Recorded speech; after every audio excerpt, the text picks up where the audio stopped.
Sóng gió nổi lên từ bên trong. Liệu đoàn thầy Minh Tuệ có vượt qua thử thách nội bộ để tiếp tục hành trình? Xin chào quý vị khán giả. Hôm nay, chúng ta sẽ cùng nhìn sâu vào những diễn biến mới nhất, đầy bất ngờ và không kém phần căng thẳng trong hành trình của đoàn bộ hành theo gương thầy Minh Tuệ. Không chỉ là những khó khăn bên ngoài, mà sóng gió lại nổi lên từ chính nội bộ nhóm hỗ trợ. Cùng với đó là những thông tin quan trọng về sư Minh Trí, sự gia tăng đột biến của Phật tử và YouTuber và chia sẻ của anh Thân Thành Vũ. Hãy cùng theo dõi video và để lại bình luận của bạn.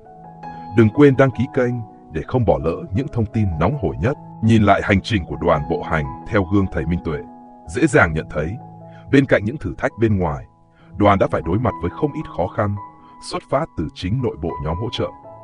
Có lẽ, đây là một bài học về nghiệp duyên, khi những người có duyên gặp nhau, nhưng cũng mang theo những nghiệp lực riêng, tạo ra những va chạm, thử thách. Không ít lần, công chúng chứng kiến cảnh các tình nguyện viên tranh cãi gay gắt, lời qua tiếng lại ngay trước ống kính máy quay. Thậm chí, những mâu thuẫn nội bộ còn bị đẩy lên mạng xã hội, nơi những màn bóc phốt, chỉ trích lẫn nhau diễn ra công khai, khiến hình ảnh của đoàn bộ hành trở nên không mấy tốt đẹp trong mắt nhiều người. Điều này cho thấy, đôi khi, cái tôi quá lớn, sự thiếu kiểm soát cảm xúc có thể làm lu mờ đi mục tiêu chung, gây tổn hại đến hình ảnh của cả tập thể. Như trong Kinh Pháp Cú có câu, chiến thắng hàng ngàn quân địch, không bằng tự thắng chính mình. Tưởng chừng sau khi đặt chân đến Malaysia, mọi chuyện sẽ dần ổn định. Thế nhưng, những bất đồng nội bộ lại một lần nữa bùng lên. Phải chăng, đây là một thử thách tiếp theo trên con đường tu tập, không chỉ của các sư, mà còn của cả những người hỗ trợ?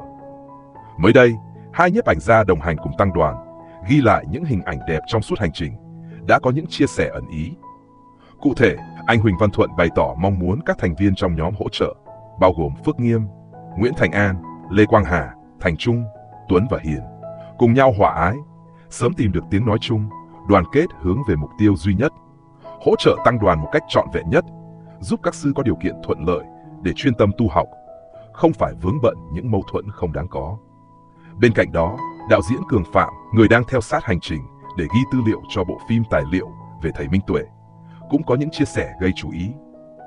Theo ghi chép của anh, vào ngày 8 tháng 3 năm 2025, tăng đoàn đã dừng chân nghỉ ngơi tại một từ đường của cộng đồng người Hoa gốc Malaysia. Đây là một nơi rộng rãi, có mái che thoáng mát và ít muỗi hơn khu rừng cỏ, nơi các sư đã nghỉ lại vào chiều hôm trước.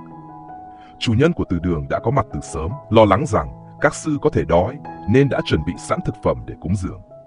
Họ cũng là những người có niềm tin vào Phật Pháp, biết rằng trong đoàn có những vị sư vừa xuất gia, nên đã phát tâm trao tặng y áo và bình bát để hỗ trợ cho hành trình tu tập của các vị sư mới.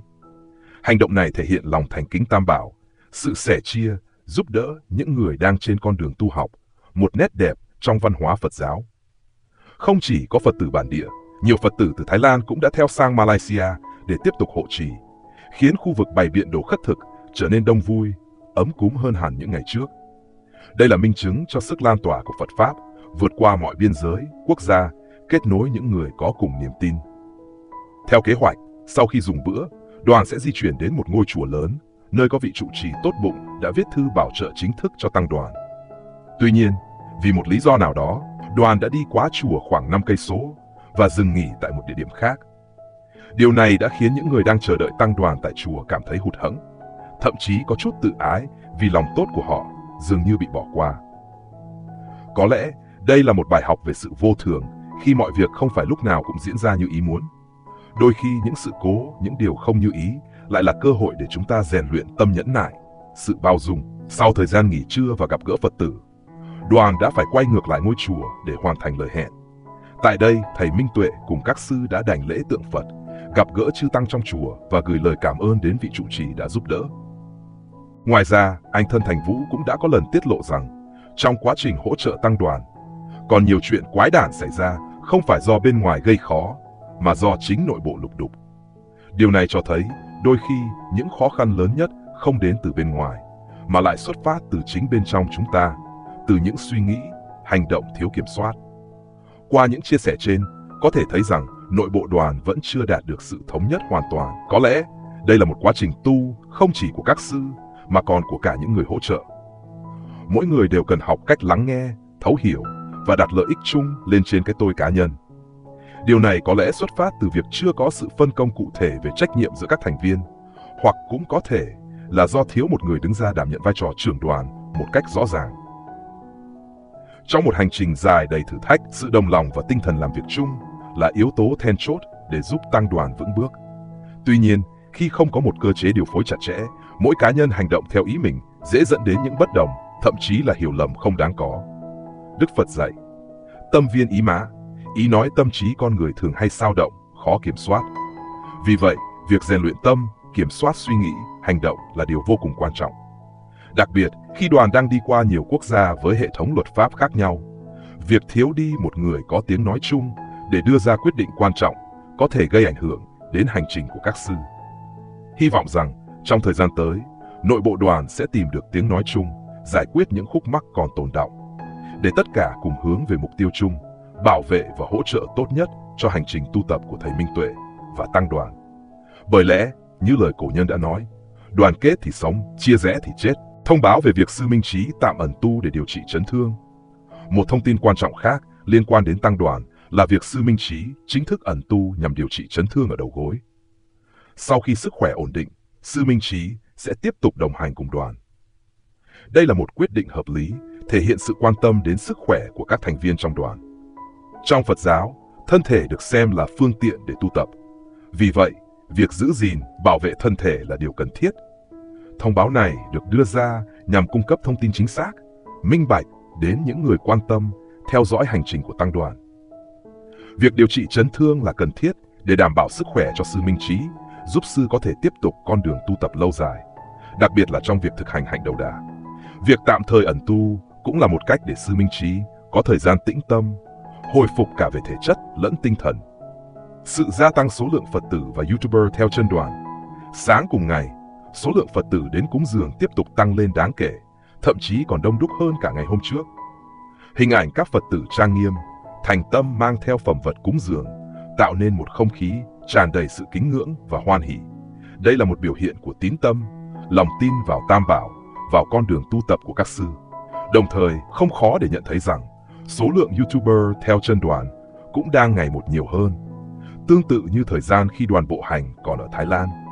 Tuy nhiên, số lượng người tham gia đông đảo như vậy, bên cạnh niềm hoan hỷ, cũng không tránh khỏi những nguy cơ tương tự và khó lường, tiềm ẩn từ những cá nhân tổ chức có mục đích xấu, lợi dụng sự kiện để trục lợi, gây rối, hoặc thậm chí làm tổn hại đến tăng đoàn. Sự xuất hiện của các YouTuber có thể là cơ hội để hình ảnh của Thầy Minh Tuệ và tăng đoàn lan tỏa rộng rãi hơn, giúp nhiều người biết đến hành trình tu tập hạnh đầu đà và ý nghĩa sâu xa mà Thầy muốn truyền tải. Tuy nhiên, đây cũng là một con dao hai lưỡi, bởi bên cạnh những lợi ích cũng tiềm ẩn nhiều nguy cơ. Một số YouTuber vì muốn thu hút lượt xem, lượt tương tác, đã đặt tiêu đề giật gân, thậm chí bóp méo sự thật, tạo ra những thông tin gây hiểu lầm về hành trình của Thầy và tăng đoàn.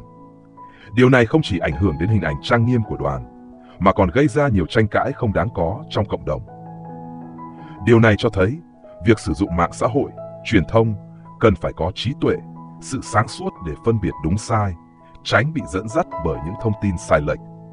Nếu không kiểm soát tốt, việc đưa tin thiếu khách quan có thể vô tình trở thành con dao hai lưỡi, làm nhiễu loạn thông tin và khiến nhiều người hiểu sai về bản chất của hành trình tu tập này.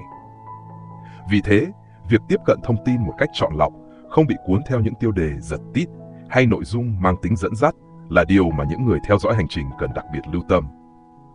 Hãy là ngọn đèn soi sáng cho chính mình. Lời dạy của Đức Phật nhắc nhở chúng ta về sự tự chủ, tỉnh thức trong việc tiếp nhận thông tin. Chia sẻ của anh Thân Thành Vũ về quá trình làm việc với cảnh sát Malaysia. Sau khi trở về từ Malaysia, anh Thân Thành Vũ đã có những chia sẻ quan trọng về quá trình làm việc với Sở Cảnh sát Malaysia nhằm xác nhận hành trình bộ hành tu tập của Thầy Minh Tuệ và tăng đoàn. Hành động này thể hiện sự chủ động, trách nhiệm của anh trong việc đảm bảo an toàn, hợp pháp cho hành trình của đoàn. Các nội dung chính đã được xác nhận bao gồm lộ trình từ Padang Besar đến Johor Bahru, cửa khẩu biên giới với Singapore, điều kiện sinh hoạt của đoàn khi ngủ tại các khu vực như nghĩa địa, nhà hoang, đất trống, rừng cây, cũng như danh sách chính thức của những người tham gia hành trình tu tập hạnh đầu đà trên đất Malaysia. Tất cả các văn bản gốc có giá trị pháp lý đã được anh Vũ bàn giao đầy đủ cho các tình nguyện viên chủ chốt như Phước Nghiêm và Nguyễn Thành An. Những tài liệu này sau đó cũng đã được đăng tải lên mạng xã hội để minh bạch thông tin. Đây là một việc làm cần thiết, thể hiện sự minh bạch, rõ ràng trong mọi hoạt động của đoàn. Tuy nhiên, anh Vũ nhấn mạnh rằng anh không trực tiếp can thiệp vào hoạt động hàng ngày của các tình nguyện viên, mà chỉ hỗ trợ về mặt tầm nhìn, chiến lược, quản trị và đặc biệt là làm việc với chính quyền sở tại để đảm bảo tăng đoàn nhận được sự bảo hộ chính thức. Điều này cho thấy sự tôn trọng của anh đối với vai trò, trách nhiệm của từng người, không lấn sân, không can thiệp quá sâu vào công việc của người khác. Ngoài ra, anh cũng đưa ra lời khuyên dành cho các tình nguyện viên, nhấn mạnh tầm quan trọng của sự đoàn kết và ưu tiên hỗ trợ thầy Minh Tuệ và tăng đoàn lên hàng đầu, thay vì đặt nặng lợi ích cá nhân, điều có thể gây mâu thuẫn nội bộ và làm ảnh hưởng đến hành trình tu tập. Đây là một lời khuyên quý báu, nhắc nhở mọi người về mục tiêu chung, về tinh thần vị tha, đặt lợi ích của tập thể lên trên lợi ích cá nhân. Đây được xem là rủi ro chính mà đoàn đang phải đối mặt. Đáng chú ý, danh sách đoàn bộ hành đã được cảnh sát Malaysia xác nhận chính thức, đồng nghĩa với việc mọi quyết định liên quan đến thành viên của đoàn phải tuân theo quy định của chính quyền sở tại. Anh Vũ khẳng định không một cá nhân hay anti-fan nào có quyền tự ý quyết định ai được đi tiếp hay bị loại khỏi đoàn, vượt trên cả luật pháp quốc gia, luật trời hay luật Phật. Câu nói này thể hiện sự tôn trọng pháp luật, đồng thời khẳng định rằng mọi hành động đều phải dựa trên luật pháp, không thể tùy tiện, cảm tính. Ngoài ra, những thông tin xuyên tạc lan truyền trên mạng xã hội cho rằng anh Thân Thành Vũ có liên hệ với các thành phần chống đối, gây chia rẽ khối đại đoàn kết dân tộc, hay thậm chí tác động đến sự ổn định chính trị, hoàn toàn không có cơ sở. Đây là một ví dụ điển hình về tin giả, những thông tin sai lệch, bịa đặt, gây ảnh hưởng đến uy tín, danh dự của người khác. Sự việc bắt nguồn từ việc anh Vũ ký tên trên văn bản gửi đến cơ quan chức năng Malaysia, trong đó có trích dẫn đường link của 3 kênh truyền thông BBC, RFA và Thailand V. Anh Vũ cũng đã nhận được thông tin về những suy diễn này. Tuy nhiên, nếu tình hình tiếp tục bị đẩy đi quá xa, ảnh hưởng đến uy tín cá nhân cũng như công việc của anh, chắc chắn anh sẽ có động thái can thiệp thích hợp để làm rõ sự việc, cũng như xử lý các cá nhân vu khống. Đây là một hành động cần thiết để bảo vệ danh dự, uy tín của bản thân, đồng thời ngăn chặn những hành vi vu khống, bịa đặt. Những diễn biến vừa qua cho thấy, hành trình của đoàn thầy Minh Tuệ không chỉ là thử thách về thể chất, mà còn là bài học về sự đoàn kết, niềm tin và cách đối diện với những sóng gió nội bộ. Liệu những bất đồng có được hóa giải, tình người có chiến thắng được cái tôi? Tương lai của đoàn vẫn còn là một ẩn số. Hãy tiếp tục theo dõi, chia sẻ và lan tỏa những giá trị tốt đẹp, đồng thời cầu nguyện cho hành trình của thầy và tăng đoàn được bình an, viên mãn. Xin chào và hẹn gặp lại trong video tiếp theo.